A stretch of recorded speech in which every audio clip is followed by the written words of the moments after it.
Hello, hello, hello, animal allies. Greetings. What's up? What's good? What's new? Thank you for joining us. I am very excited tonight to be joined by Dr. Faraz. Dr. Faraz Harsini is the founder and CEO of Allied Scholars for Animal Protection, a nonprofit which mentors and supports animal advocates, especially student organizations, to effectively advocate for human and non-human animals alike. He is going to be traveling around the country, screening the documentary Christspiracy. So we're going to hear all about that. Christspiracy was directed by Kip Anderson and Kameron Waters, the makers of Seaspiracy and Cowspiracy. And hopefully Cam is going to be joining us as well. So first, my name is Michelle Granberg. I'm a mentor and team member with Animal Activism Mentorship. For those who are new to AAM, AAM is a multinational program designed to support and empower activists to reach their full potential and equip them with the tools, community, and resources they need to boldly participate in our global animal liberation movement. Founded in 2020, AAM offers a free 3-month mentorship program which pairs experienced activists with aspiring activists. You can apply today to become a mentor or mentee through our website, animalactivismmentorship.com. And we are so much more than a mentorship program. We offer free educational online live streams and trainings like this one. We have a podcast called the Animal Liberation Hour, and we host large-scale in-person activism events around the country, like our Austin Convergence, 11 Days of Activism, October 11th through 21st, 2024, in Texas. And we will put all those links in the chat for sure. And so now I get to pass it over. And hello, Faraz. Do you want to start talking about Allied Scholars for Animal Protection first, and then tell us about the exciting announcement that you're taking Christspiracy on the road, a tour around the country? So we are looking forward to hearing about that. So take it away. Awesome. Hello, everyone. I'm Faraz. I'm one of the mentors at AAM. And I always say that we need more activists and not just more vegans. And AAM is one of the few organizations, if not the only one, who's actually trying to mobilize activists and, be a resource for people who really want to get active.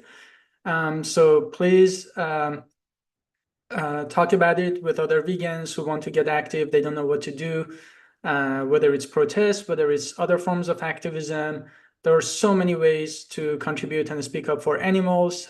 So send them our way, and we will help them. The bottom line is that veganism is a moral urgency. Animals are dying 5,000 per second. And it's really easy to lose that sense of urgency because it doesn't happen in front of us. So we get to be people who can, stand up for animals in this society where animal exploitation is the most normalized form of cruelty. So again, much respect for all of you for speaking up, and for AAM for providing this infrastructure for activists to get active.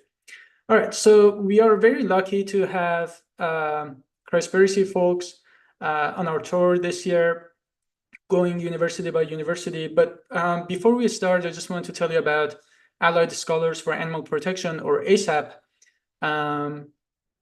because the whole idea is to build such an infrastructure in university where we can always, implement plans like this. Like, let's say there's going to be another movie in the future. Let's say there's a speaker we want to take on a tour with us. But what we really want to build is this infrastructure that is lasting and effective, so that instead of doing something here, showing one movie here, bringing one speaker, like let's say Earthling Ed, to one university, and then they leave and everything pretty much goes away.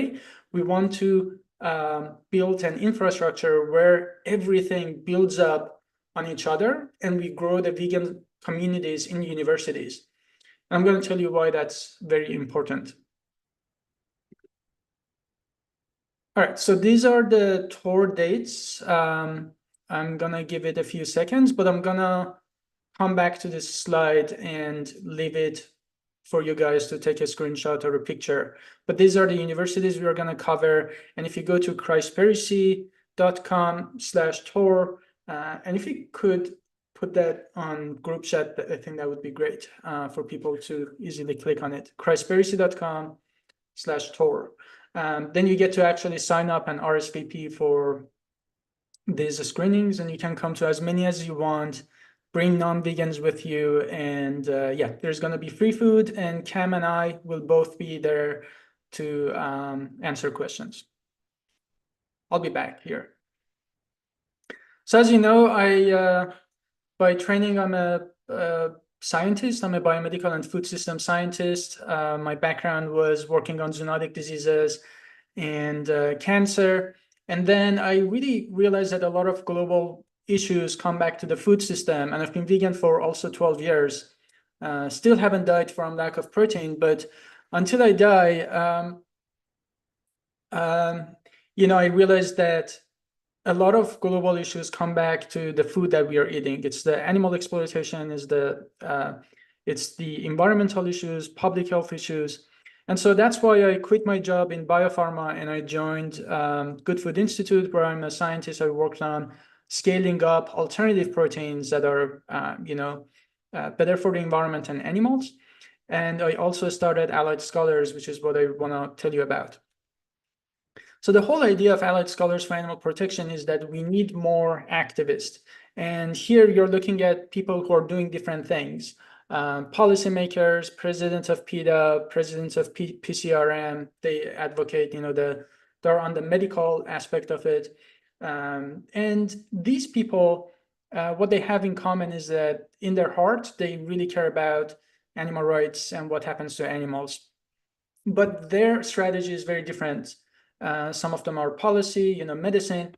The goal here is that we need more people like them. And where do people like them come from oftentimes? The answer is universities. So at ASAP, we did a study. It's on our website. You can go take a look.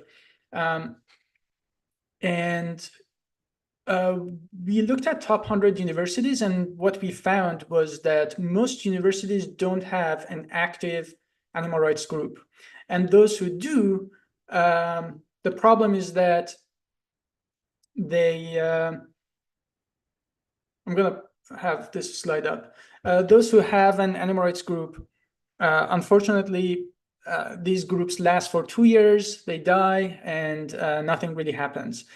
And the other problem is that we are relying on, students who are 18, 19, 20, so they don't have a lot of experience running a group or doing animal rights activism. They're very passionate, which is a sad part, but they don't have the infrastructure and support to actually turn that passion to something effective.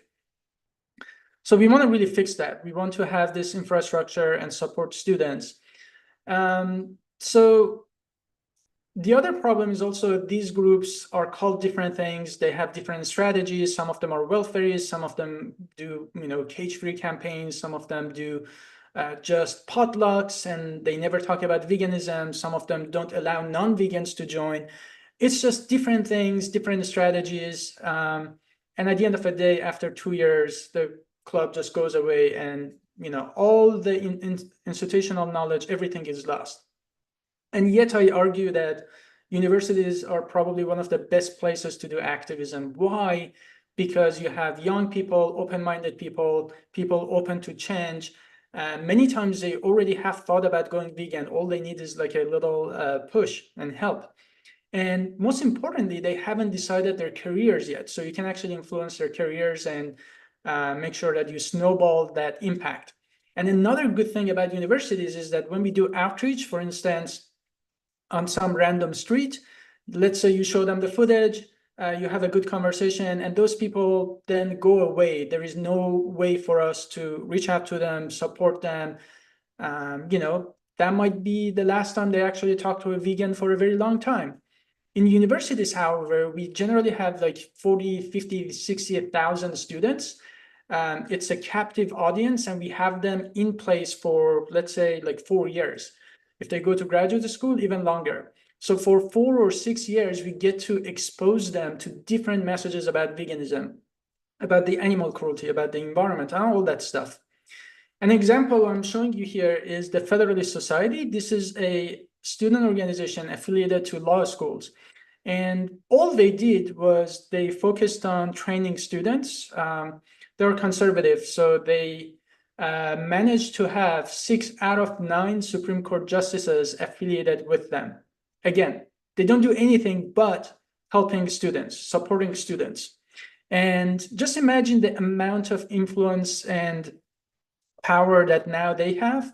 And there is, it's no wonder that the Supreme Court gravitates towards conservatives. And, that's a model. So we want to basically train vegans and make sure that they end up in the position of power, not just necessarily the Supreme Court, but it could be the future doctors, the future lawyers, the future vegan activists, more people like Earthling Ed, more people like Neil Barnard, policymakers. It doesn't matter. We just need more people who take veganism seriously and reflect that in their powerful careers. It could be even an artist. It doesn't matter. Somebody like Moby, right? But the idea here is that how do we create more people like that? And another good case study is actually Christian organizations, because anytime that you go to most campuses, you always see Christians. And you see that it's very professionally done. They have 2 banners, both sides. It's impossible to miss them. So the question for me was, what would it take to make sure that we do the same thing with veganism, and it's impossible to not come across veganism? So that's our setup, for instance, at the University of Texas at Austin. You see there is a table that says, vegan, come grab a cookie. That's just to find other vegans so we can train them. There is another thing going on that says, give me your best argument for not being vegan. So students come. At that point, we actually had Natalie Fulton. She's actually under the tent. She's talking to students. We are recording this. It goes on YouTube. Many more people will see that. A lot of students are looking around to see what's going on. So it's impossible to not see a bunch of vegans doing activism. So one of the most important things we're trying to do is to make sure that it's impossible not to come across veganism. And one of the things we do is we put up all these signs, like yard signs, posters that say veganism is a moral urgency. And there's a QR code. People can go and scan that and join the club. And the beauty of it is one day we are doing this, another day we are showing the footage through our AV events, another day we are talking about love animals, go vegan, doesn't matter, different messages. But the idea here is that they're consistently exposed. Another event we really like to do is the dog meat event, Molly Elwood's dog meat, and we know that they work together. Sometimes they see they think we are selling dog meat and they get really mad, and they come to us and argue how we shouldn't be doing that. Next day, they come across the footage of slaughterhouses that we are showing, and they make the connection. And I do have data to support this idea that when they're exposed to multiple messages, they actually become a lot more open to vegan message. So the idea of ASAP is really basically going, as you can see, I'm a musician. So the idea is really to go from this music band of a couple of people not being organized, not having good instruments, not have a lot of practice, being like out of rhythm, out of tune. So that's like how animal advocacy is right now in universities, because everyone is doing a different thing, not in coordination, all that. The idea of ASAP is to turn that to a symphony orchestra where there is a conductor, everyone has practiced together, they know they're connected, they have good instruments, and it's lasting. So if you replace one of the musicians, if they graduate or retire, the entire symphony orchestra is not going to fall apart. So that's our first pillar, to make it impossible to not learn about veganism. The second pillar is education in different fields. We talk about plant-based diet, we talk about food injustice, climate, whatever can get people to show up. And then at the end of the day, we always talk to them about veganism. And here are some of the events that we do, debates, get a cookie, talk about veganism, showing the footage, dog meat, and everything I talked about. And here is one example. This is one student who reached out to me and said, hey, thank you for talking to me about this. I'm going to go vegetarian and eventually vegan and then join ASAP. And of course I replied and I tried to help him to go vegan. But that just means, and this is a student from Brown University, and that just happened by talking to a student for 5 minutes. And my question is, like, how many talents like that are we missing by not having this infrastructure in universities? And our third pillar is working with dining halls to go plant-based or have more plant-based options to make veganism more accessible. And I'd like to just give this example. When I used to be a student, I was tabling for 5 minutes, and this guy stopped by. He was a part of Future Farmers of America, so raised pigs for slaughter, basically, in his past. And he was in military as well. And so really what happened was, in a course of a 5-minute conversation, he became vegan. And then I'm not taking credit for it because he was ready already. All he needed was someone to have a conversation with him. And now he's dedicating his entire career. He's a doctor now, and he's dedicating his career to vegan advocacy and changing the system. And it's a very good example for me. Like, what would have happened if I wasn't there? If it just didn't happen that I was there at the right time, at the right place, and we never came across each other. And he is one of the smartest people I've ever met in my life. And the question for me is, like, how many more people like that we are missing by not being in universities, but also just for not speaking up. So it's not just about ASAP, but that's a good example for you to remember, that every time we speak up, someone is listening, and you never know how you are changing somebody's life. And this is just another example of a group of students in Ohio State University, which is one of the largest universities in the world. I think it has like 60, 70,000 students. And we had one student who reached out to us and said, hey, I want to do activism. So we sent them material. We registered a student organization that gets to book rooms and get permission for events. And in the course of literally 2 months, they went from one person to 2 people to now a group of 30 vegans. They do weekly events and reaching out to literally thousands of students. And this system just didn't exist. So again, the question for me is, like, how many more universities have the same potential, except that we don't have the infrastructure there? So that's what I'm trying to do. And the good thing about building this infrastructure is that then when we have an amazing thing like Christspiracy, like other movies, or because the infrastructure is there, all we have to do is to go on a tour and play the video, movie, or do whatever the event is in all these chapters, because we have an infrastructure, because these are registered student organizations, and and because it's a unified effort instead of just like small groups of students who are not connected with outside world. So that's the idea. That's why I'm very passionate about what I do with allied scholars. And yes, so the plan with Christspiracy is we're gonna hit all the cities. There's gonna be a screening. If you go to christspiracy.com/tour, you can sign up. And please do so if you are planning on showing up, so we know how many foods to order. There's going to be vegan food. And yeah, if you're in those cities, please show up, and bring non-vegans with you. I don't know if Cam has joined. Has he yet? No. Yeah, so a couple of ways you guys can help. One is by showing up and bringing non-vegans. Just to be clear, you don't have to be a student to attend. So if you're not a student, that is completely fine.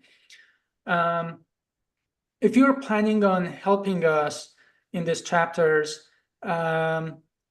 we do need to like sort of talk to volunteers because we have to be very careful. It's a liability for us to be in these universities. So we do need to talk to volunteers ahead of time. But if you are really interested in volunteering with us and promote the movie on campus or just help us doing activism, feel free to email me. I'm not hard to find, so you can reach AAM or find me on social media and just message me. That way we can coordinate. Regarding the movie, I think the best thing that you guys can do, it's based on basically someone else will pay for the movie to be shown to you if you watch that outside of this tour. So in a couple of, I guess very soon the movie will be released. And the way it's going to work is that if somebody watches it, it means that it was paid by someone else. So it's sort of like paid forward model. So Cam, what he generally like asks people to do is to consider paying it forward when you watch it. So this is when the movie is finally out and you can watch it on your own. So that's one thing. Another thing that I know that will help them a lot is if you guys go to Rotten Tomatoes, which is a website where you can like review movies, and give them a really good review, because that really helps them to that helps a lot of other people to watch the movie. As Cam a lot of times says, a lot of people solely base their opinion on reviews on Rotten Tomato. And so if you give it a good score and review, then a lot more people are willing to watch it. So with that, I'm gonna stop talking and see if there are any questions. Yeah, that was really good. I mean, I have a bit. And what about should folks go to IMDb as well and leave a review there? Do you know if they have Sure. If a it's space for yeah, that there, and probably the other documentaries that Kip and Cam have as well. So you have the list up. I can't really see it too well because it's kind of small on my computer, but how many stops do you have on the tour? let's see. It looks like 20 or 25.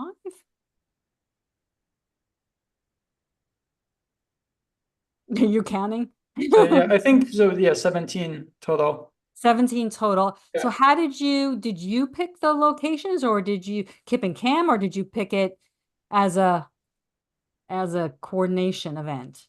I'm gonna stop sharing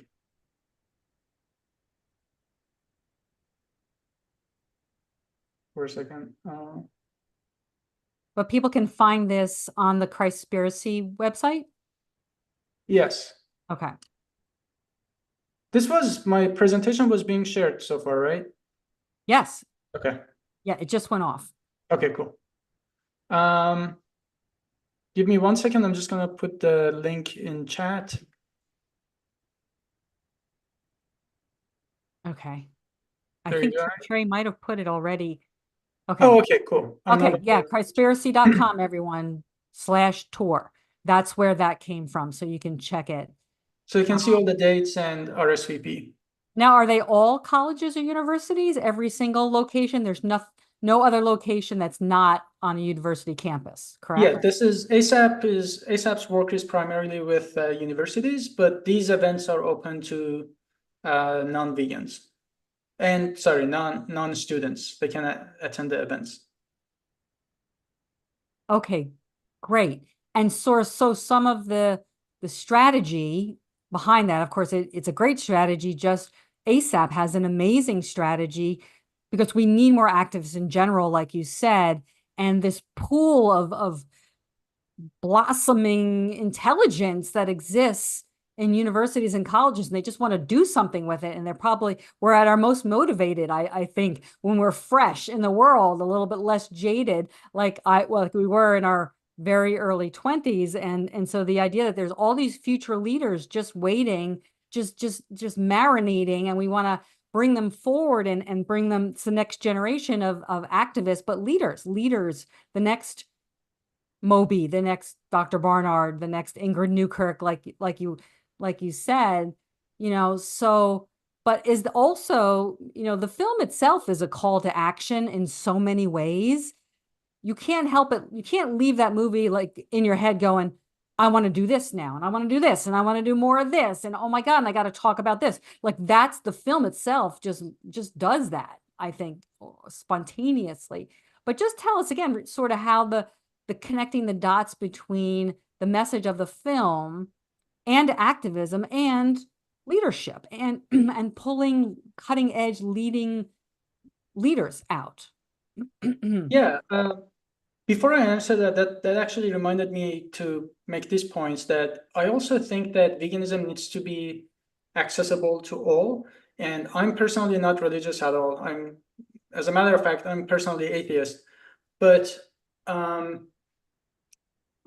what I'm hoping to do with veganism is to make it accessible to all. So it's not a necessarily leftist, liberal movement. It's not like limited to left or right. It's not a political thing. It's just having compassion for animals, or rather being against animal exploitation. That's all it is. You can be Republican, you can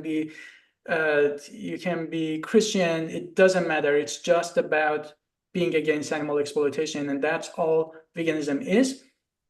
And oftentimes, I think veganism is underrepresented in those other communities. That whether I personally connect with them or not, it's not relevant. The thing is, I actually have a book here. It's called The Dominion. I highly recommend this. Dominion was written by Matthew Scully. It has nothing to do with the movie, the documentary, but it's amazing. It's actually talks about like hunting, talks about what really dominion means in terms of the religion and Christianity. And who is Matthew Scully? He is Christian, and he was George W. Bush's speechwriter. So probably leans conservative. But the book is amazing. It's one of the best books I've read about just veganism, and he's vegan. So just imagine the power that this man has in like resonating with a large group of people in the US. So part of what we're trying to do with ASAP is to just make sure that we keep it only about animals and the food system. And we want to be very inviting to other groups, including Christians.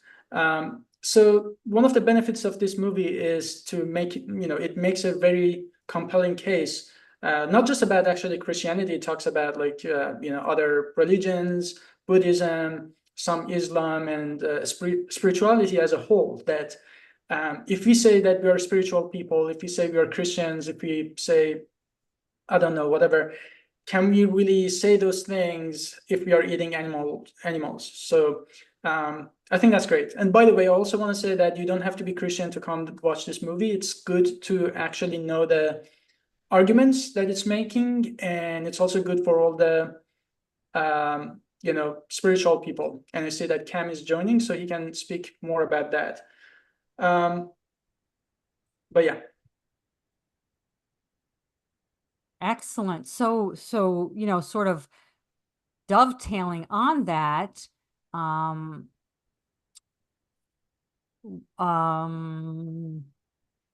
is the film tour being promoted to the Christian groups on campus? Or is it Yes, more we just definitely try to reach out to Christian organizations as well. Those are actually primary targets, really. But Cam is here, so you want to bring Cam on yeah, then? yeah. Let's have Cam answer. Cam, do you need another minute to take a breath before? Well, hello. No, I'm good. I was just coming out of a meeting. That's why I'm running a little bit behind. We're back-to-back meetings because we're launching so many things all at once right now. But But yeah, I'm happy to answer any questions. I know I missed the beginning, so I'm not exactly sure where you guys are at on everything. So since I've learned, trying to learn from things you say at the end of during your Q&A, so I try to talk about Rotten Tomatoes and reviews. I try to tell them about the paid forward thing, but please reiterate whatever, because I probably screwed it up. So yeah, maybe tell them how they can support your documentary. I think that would be good. And yeah. Yeah. Yeah, I mean, if you haven't seen it yet, obviously definitely watch it when we launch our digital, or if you're at near one of our tour stops, at minimum, and leave a review on Rotten Tomatoes, as well as if you do want to support financially the film when we release it digitally, it's going to be accessible to everyone with the click of a button. But the only reason that it is because people have supported for quite some time now to pay it forward for others to see. And so we're going to keep that chain of generosity going by allowing it for a pay it forward feature on the website. And when you pay it forward, it unlocks all kinds of exclusive content, like the full extended interviews, deleted scenes from the film, just a lot of really amazing stuff that'll only be on Christspiracy.com. But beyond that, with the upcoming tour, anyone who is in a particular city where we're screening, we have all the Ivy Leagues for quite a while, and then we start heading west from there.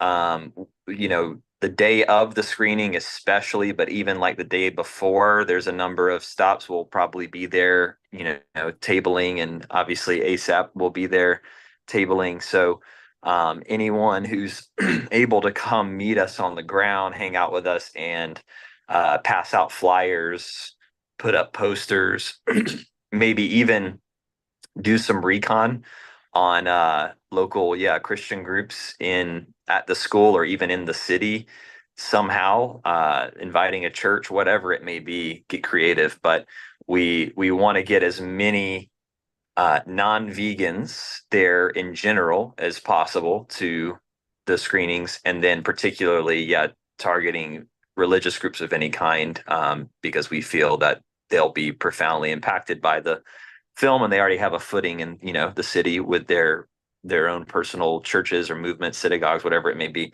So yeah, that's the ultimate goal. If anybody's able to show up to any of those dates, the day of the screening, earlier in the morning, or even the day before, to do some flyers and postering, we'll have materials for that. So I don't know the best way for everybody to link in, but I know Trey from Animal Activism Mentorship and I are connected on Signal. We can always be directly connected with individuals and try to line them up with us to be able to do that, to pass flyers out and stuff.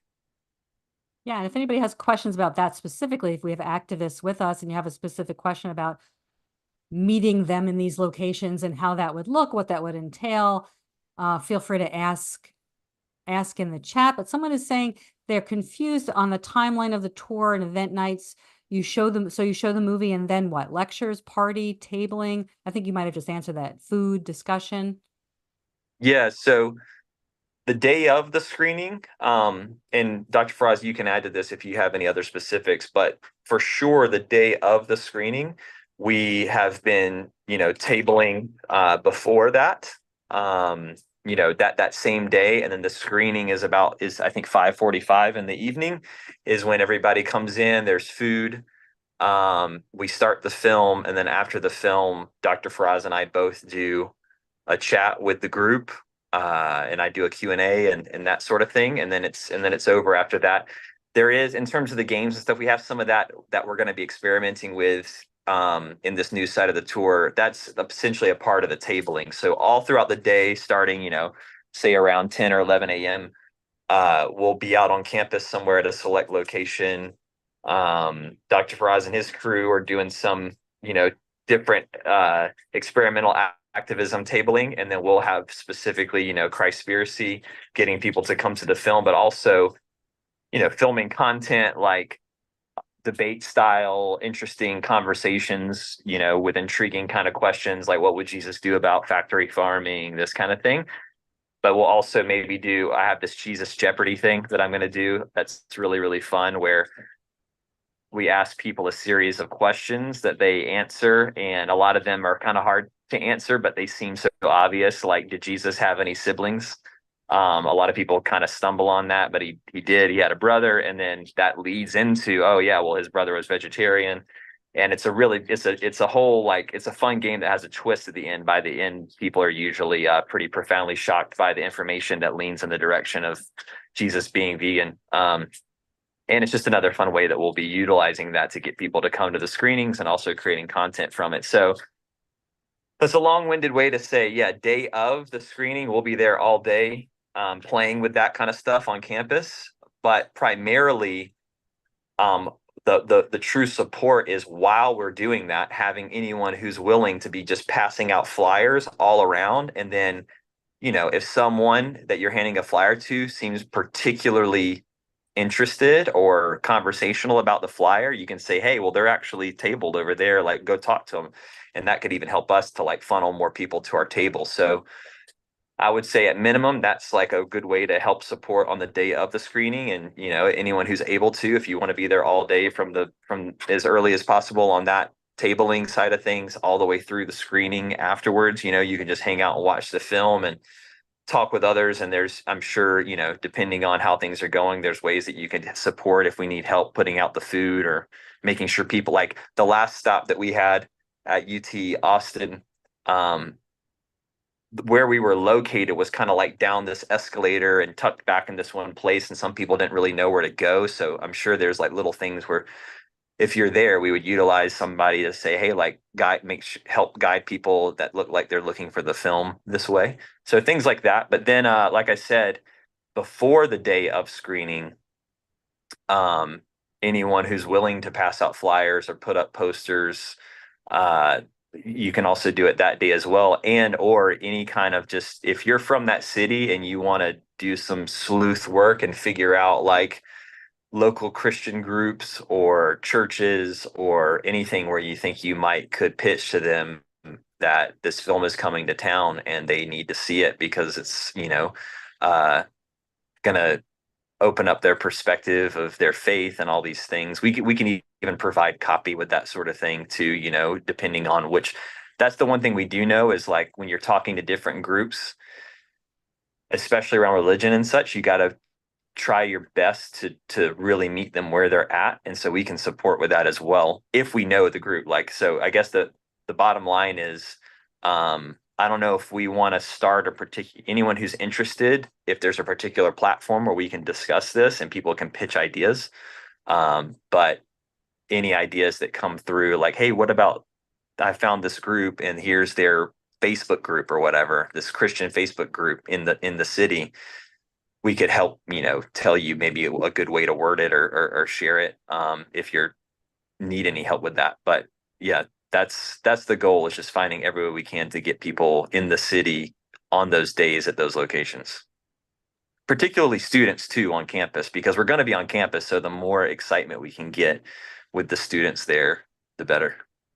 Yeah, I would say for anything outside of university, you have definitely more freedom. For instance, you can just print the posters and put it up in a church, or talk to churches, or restaurants, or even vegan restaurants. Like Cam said, our primary goal is to really reach out to non-vegans, but vegans being able to come and get excited and help promoting the movie in the future, I think that's still important. So posting on Facebook groups, we are gonna do that, but we, like all of us, like I've seen Cam, I barely gets any sleep, and same here. So the more help we have, especially in like social media, that would be amazing.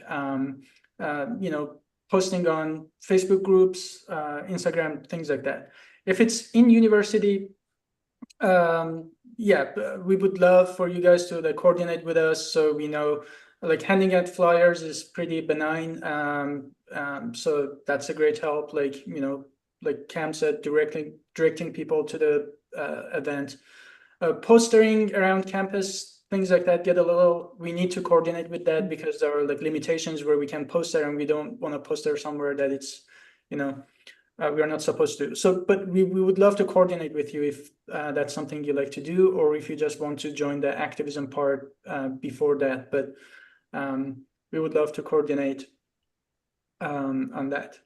But yeah, somebody said, you said the party, you're not planning on partying. The time to party is when animals stop dying.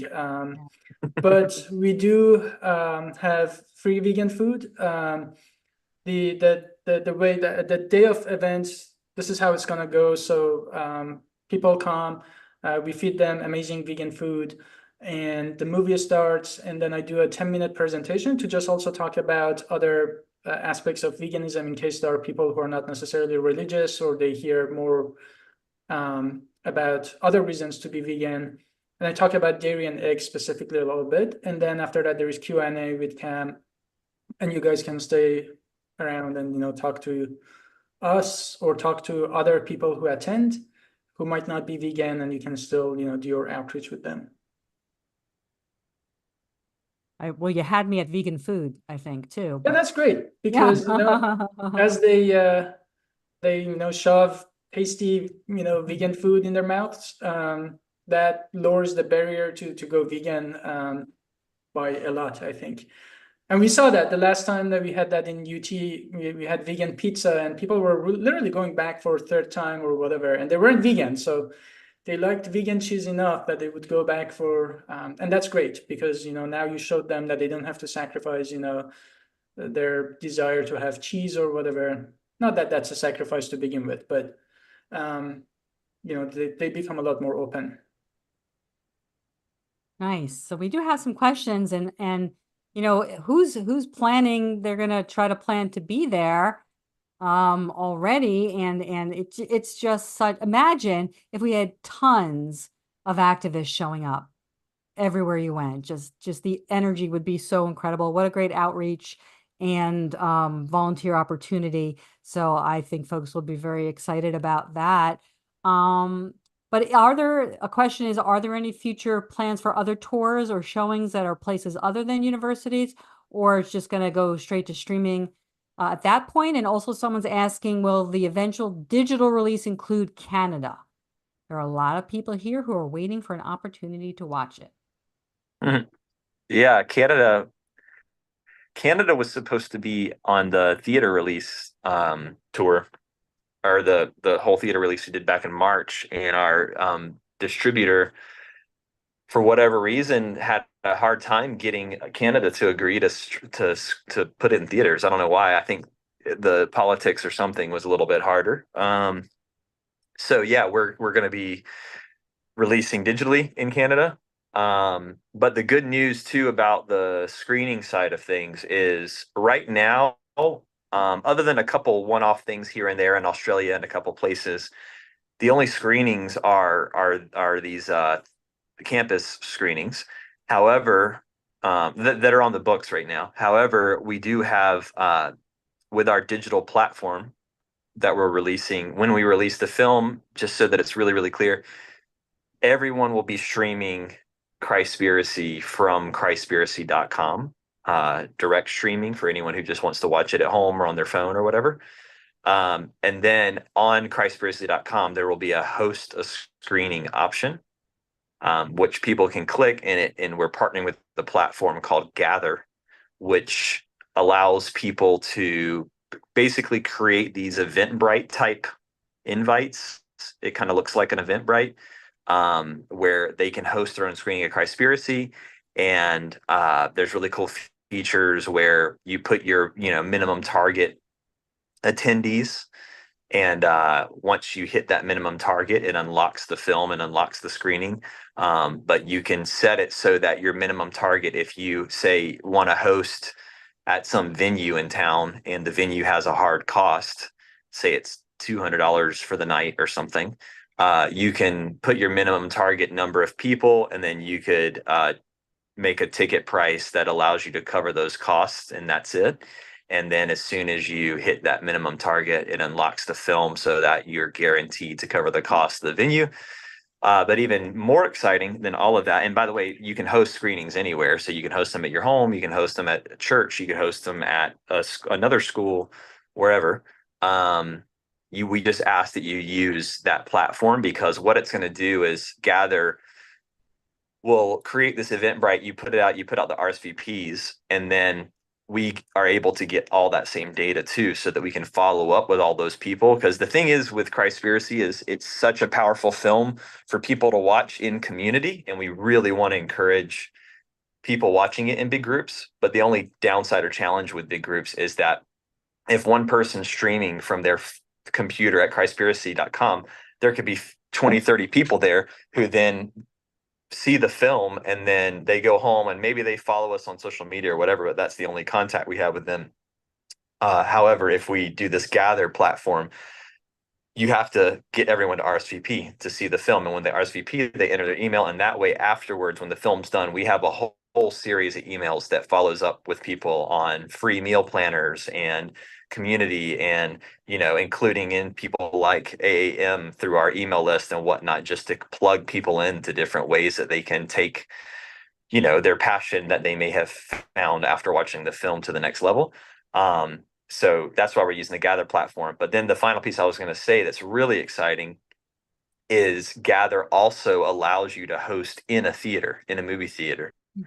And they just expanded their theaters to Canada as well. So I think Canada, US, New Zealand, Australia, and one more place I can't remember. But anyways, what you do is you go and when you click host a screening on the Gather platform, once that's live, there will be an option that says host in your own venue or host in a theater, and you can click that and it'll show you which theaters near you are available to host the screening. But the only caveat with that is you do have to charge. We're not trying to really charge for these hosted screenings or anything, but for something like this, you have to charge because the theater has a minimum cost they have to meet to be able to host it. It's kind of like buying the theater out. But that'll be another way that, maybe AAM or any other groups out there, if you want to have a big event night and, do your own little Christspiracy premiere at a theater in your town or something and get a bunch of people out, you'll be able to do that. So where there's a will, there's a way. Yeah. Basically. Faraz, anything you want to add to that? No, I think that's, I think you covered everything in that front. There was a question you asked me about how is it related to getting active and, yeah. I'd love to hear you both answer that, even though you both sort of answered a little bit, the connecting the dots between the call to action of the movie itself and activism, street activism. Yeah. Local So activism. I think Cam can talk more specifically about the connection with the Christspiracy. But generally, this is the way I look at activism as a whole. I mentioned that in universities, but this is pretty much true about the society. So think about this is our population. Then you have a tiny fraction who's vegan. So our job is to make sure those vegans become active and speak up, because most of them are cupcake vegans. So they're like, oh, I'm not one of those pushy vegans. But we would never say that for any other form of cruelty, right? So just taking it seriously, speaking up. And when I say speak up, it's like, it's anything, using your career, donating money, but doing something. That's what I'm trying to say, getting active. So that's a tiny fraction of vegans. And then you have people who are already open to vegan message. And what they need is a 5-10 minute conversation, coming across a sign, coming across something, and then you push them and then they become vegan. And every time we are at universities, things like that happen. Every time I'm talking to students, at least 4 or 5 people in the course of an hour tell me, I've been thinking about going vegan. Yeah, I just thought it's really hard, or I had a question. In the Q&A, I saw like the last time with Cam, there were people who were going vegan just after talking to Cam, So then that's one population. And then you have 2 more populations in my idea. One is like the far opposite side, who are hunters, maybe students who study animal ag or whatever. You have to realize they have their own echo chambers. I don't think they're bad people. I might have been just the same if I was born in that environment, right? So we just have to be understanding that, where they are, and then try to bring them and show them the truth. That's all it is. And every time, even when in Texas, when we go around and give tours in Texas, sometimes even like animal ag majors come to us and say, this is the first time I had a good conversation about veganism, because all they hear about veganism is like their own echo chambers and memes that vegans eat grass and stuff like that. So they've never had a good conversation, a logical conversation. I'm not saying that everyone is open. I'm just saying like even there is potential for that tiny group. So we want to get them closer to veganism. And then you have most of the society who's somewhere in between. And even with them, you have to realize that most people don't go vegan immediately. A lot of times, like unfortunately, I didn't. It took me like 3 months to sort of process and all that, which is the biggest regret of my life. But that's the truth. Most people don't become vegan overnight. And for us to be there and talk to them and give them whatever argument they need to hear, whether it's health, religion, animal exploitation, to open their hearts and get them closer to not eating animals, that's powerful for us to be there and have this impact. Like I mentioned, in universities is great because we can do multiple exposures in different ways in one place instead of like one-time thing. But no matter what, this is how I see it. So we want to get vegans active, and we want to get everyone else closer to that end goal, which is becoming vegan and then getting active. Yeah, and then maybe Cam can tell you about how the movie directly can do that. But I just want to say, think about this other Christian I was just telling you about, right? So he's Christian. He wrote a book that impacted so many other people. So even as a Christian, when you feel like veganism is a moral urgency, change will happen. And yeah, and if I can add one we have a other thing link to that that Cam did, in the chat. in our last screening in UT Austin, there was a guy who he didn't want to become vegan, I guess, but deep inside, for the first time, I think he started feeling something for animals.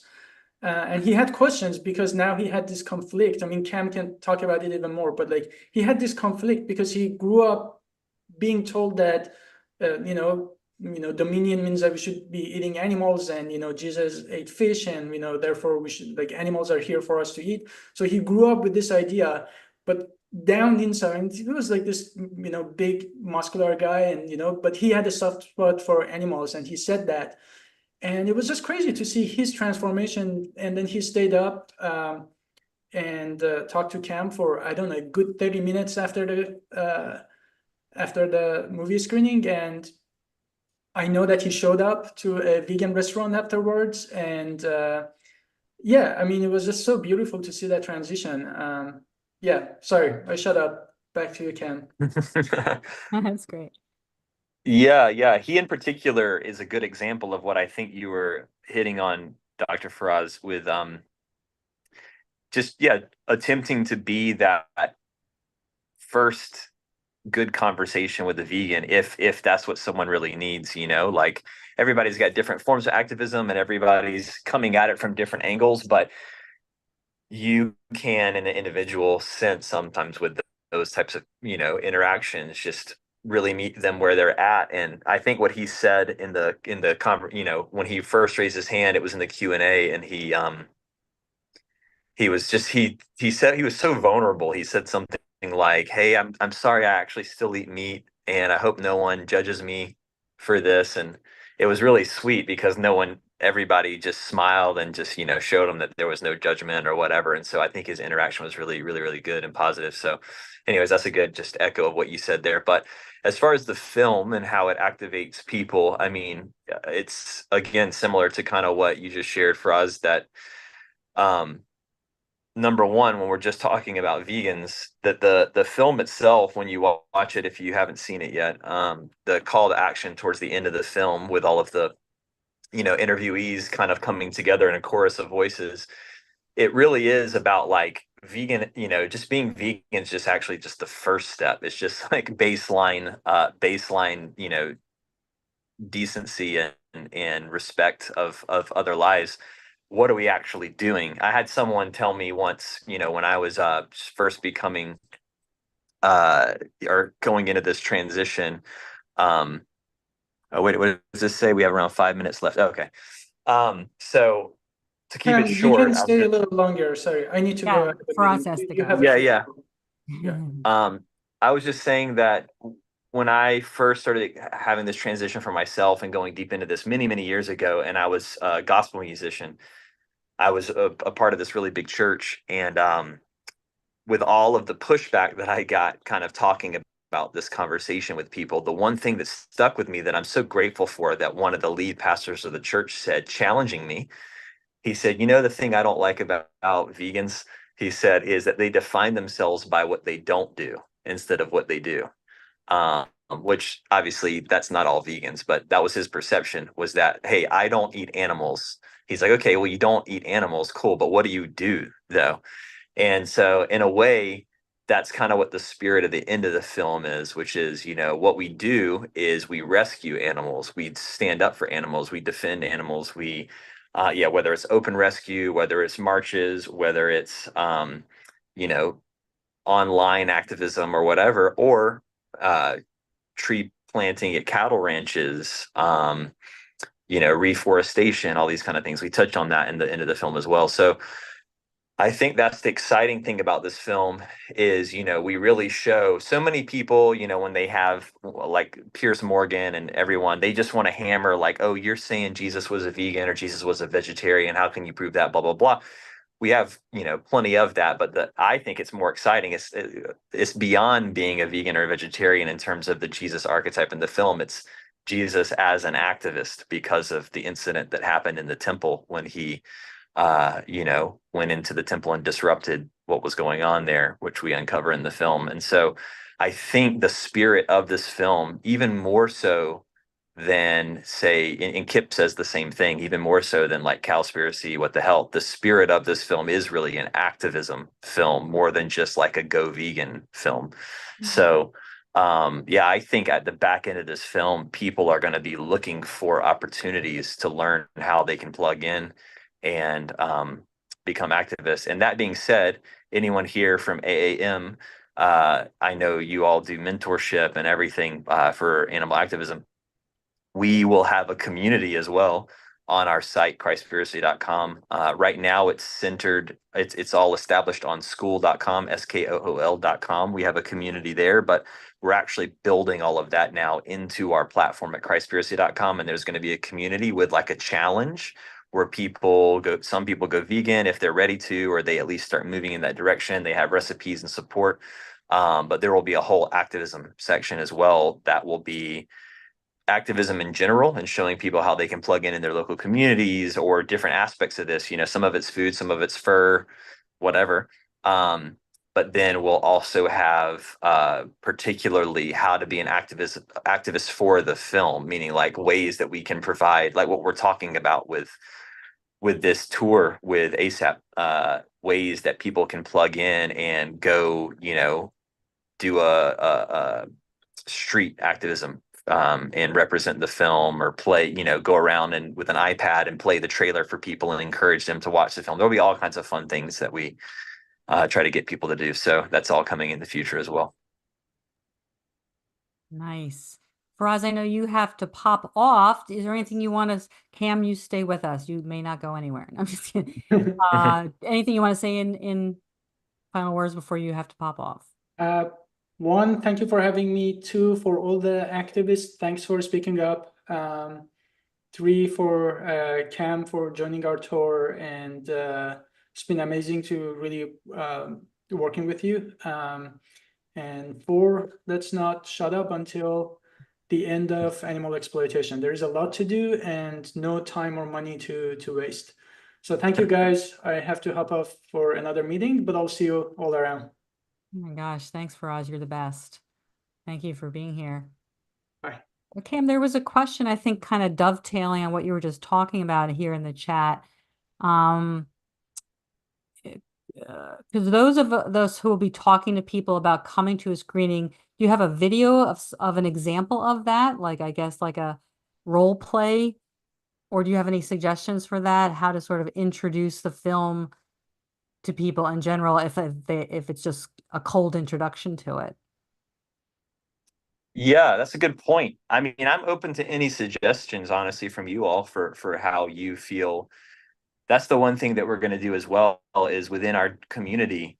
Um, we have some ideas of ways that we want to, yeah, just utilize our all of our passion and time and resources, anything that we have available to get the film seen. Some of them being as easy as we're going to create, like, what do you call them? Hyperlinks, personalized hyperlinks that you can create for yourself for the film, where you can go out and you can track your progress of how many people you get to screen it. And we'll have fun little games for free merch and stuff like that over time, which will be fun. But then beyond that, similar but same types of things, encouraging people to like tag. We want to like find certain celebrities and people that we feel could really move the needle on the conversation with this film, and getting as many people to tag them over and over again. Hey, watch Christspiracy, watch Christspiracy. So we'll have fun stuff like that. But as far as like in the street, yeah, that's a good point.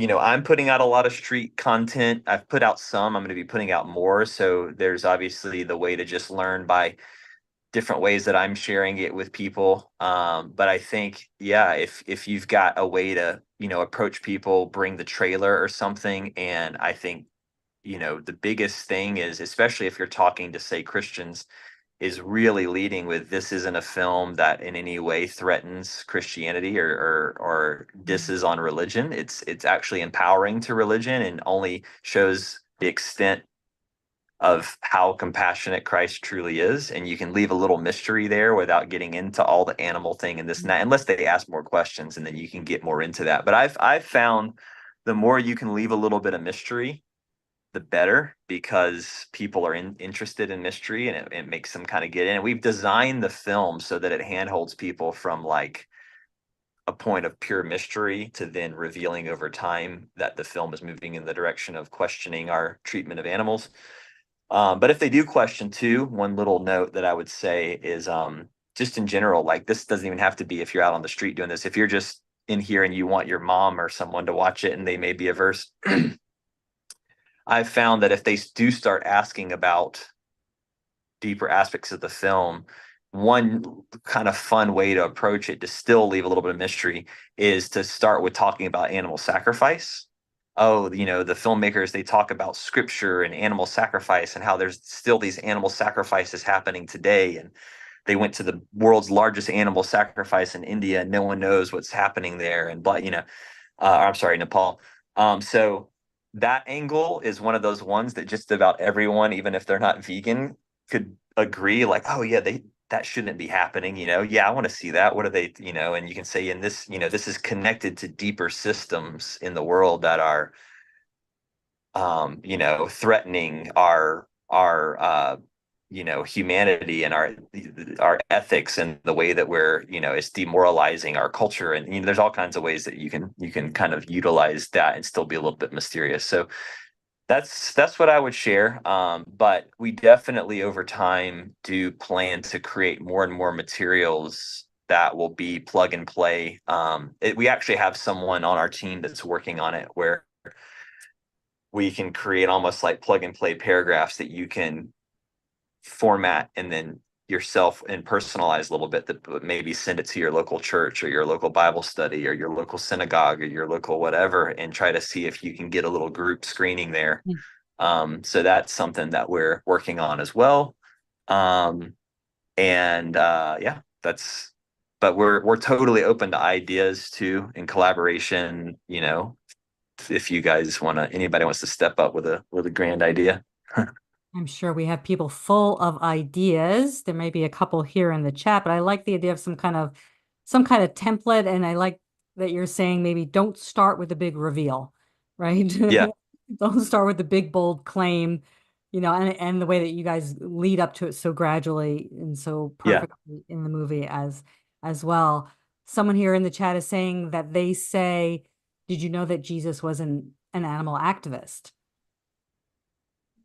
right? That's Someone, a good yeah, open-ended sorry, I can't, question, kind of leading.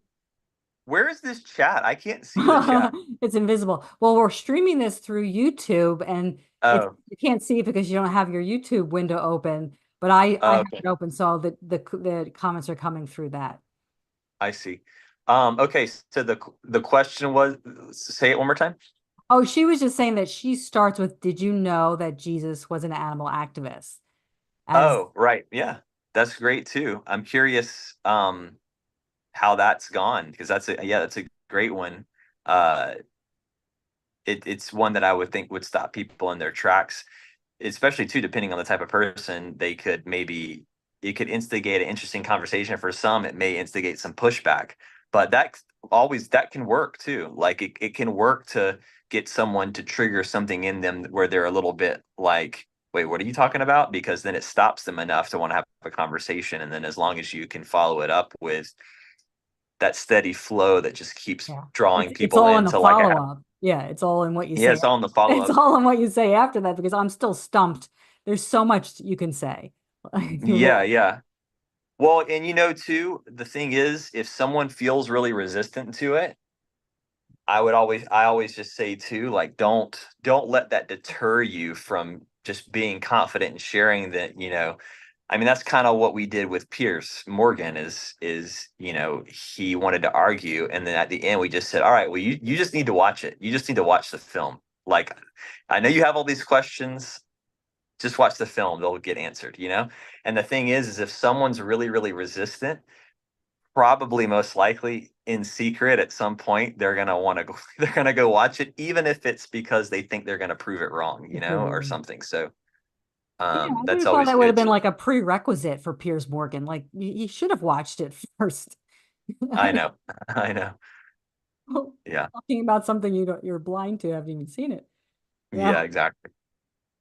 So folks say that it all sounds like a great plan in terms of people showing up when you're around locally to brainstorm some cold opens.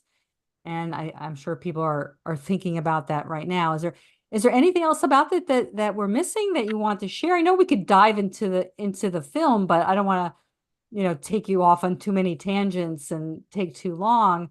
I'm sure you have a million stories about the response to the film. Um, but is there anything else?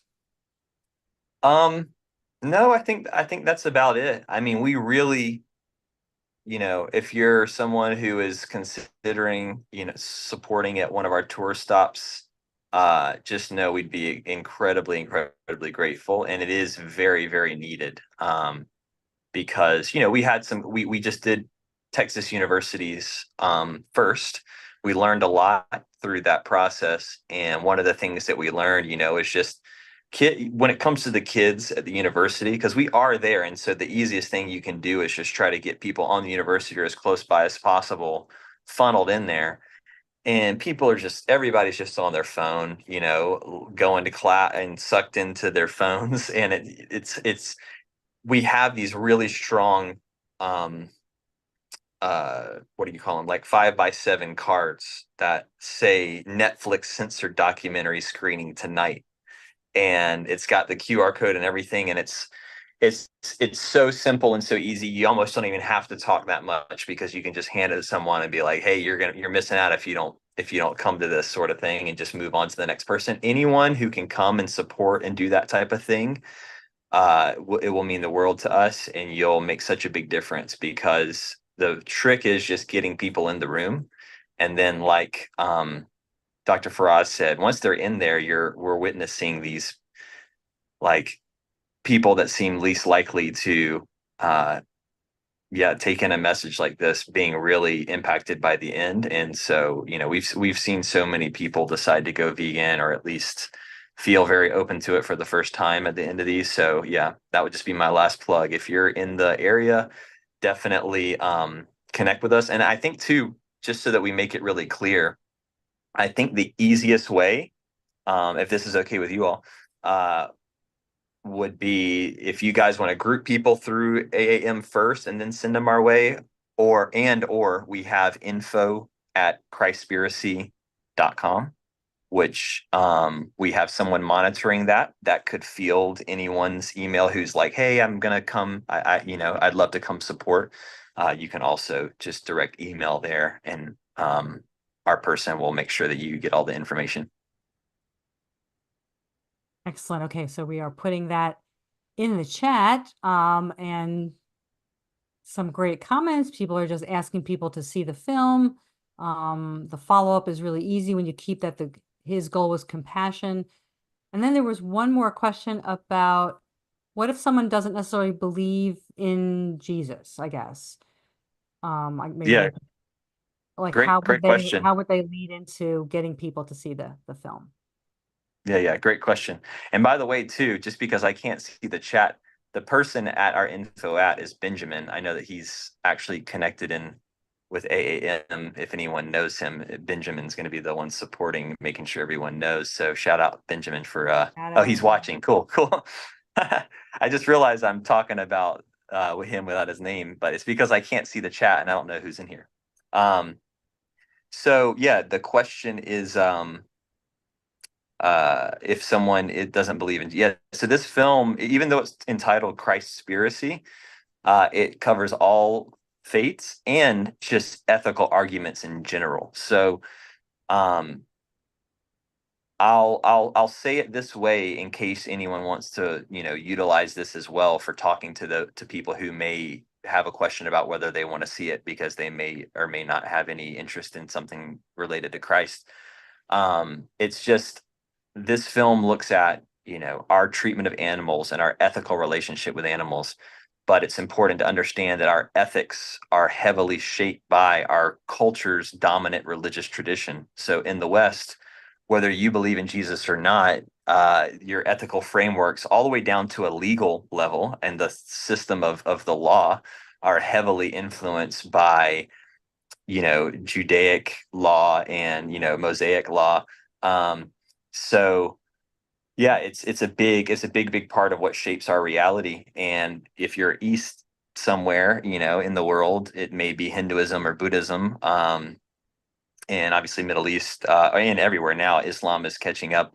So depending on your framework, or where you grew up in your family, you're influenced by these things, whether you're religious or not. So no, it's absolutely not just a film for people who believe in Jesus. And in fact, we've noticed some of our hottest demographic is actually atheists because they feel for the first time so connected, or at least what they've shared in their testimonials is they feel so connected for the first time to something deep within that maybe, in some point in their life, they were actually pushed away from religion because of some aspects that didn't align, but something about this film connected those dots for them. And so it doesn't mean that they jumped in and became a religious person after watching the film, but they at least it made it all come together and make a lot more sense.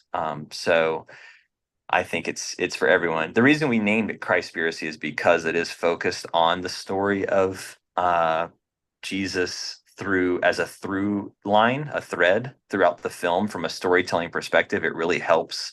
Obviously, my background is Christianity in terms of how I was raised, and I still, Christ follower, and especially this activist version that I see as the true reality. But yeah, I think that we go, because we go into India, into Hinduism, and because we talk to Melanie Joy about carnism and the dog meat trade and humane slaughterhouses and prison workers working as, slaughterers and everything. There's just so many different dynamics there. There's really something for everyone.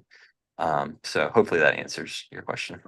Yeah, thanks for reminding us of that you address all that in the film, the invisible dogma and the cultural influences that we're all born into. So I think we're going to wrap up. Do you have any final words before I wrap us up? No, just buckle up because, this film has only really just begun because the theater launch was just a 2-day thing. We made a pretty good splash with that, but I feel this digital release is when it's going to get really, really interesting. And just, yeah, buckle up, follow along. We're excited to partner with you all. I know Trey and I have been and Michelle, I don't know if you were on those. I can't remember who all was on the calls like a couple of years ago Yeah, when I we was were. there once. Yes. Yeah, you were there once. Yeah. Yeah. So it's been a long time coming for us to, yeah, find ways that we can partner up and make sure that everyone who, you know, gets intrigued and wants to do more after seeing this film, that they can, work with awesome organizations like what you guys are doing. And yeah, we just need more people local on the ground talking about this stuff with their communities. All right, everybody, there's your call to action straight from Cam. So let's go, go, go. Get out there and meet Cam and meet each other and show up at these places. And I just want to thank you for the film so much. I loved it. It was such an emotional roller coaster. It stays with you, and I look forward to seeing it again really, really soon. So we're gonna thank you again for being here. We're gonna wrap up then. And as our way of wrapping up, please consider becoming a patron by finding AAM on Patreon. Your donations allow AAM to continue to provide free educational resources for activists, which ultimately saves more animals. If you're interested in becoming a mentor or mentee or want to get involved, please reach out to us, animalactivismmentorship.com. And I think that is it. So until next time, everyone stay strong, get active, and live vegan. AAM signing off. Peace.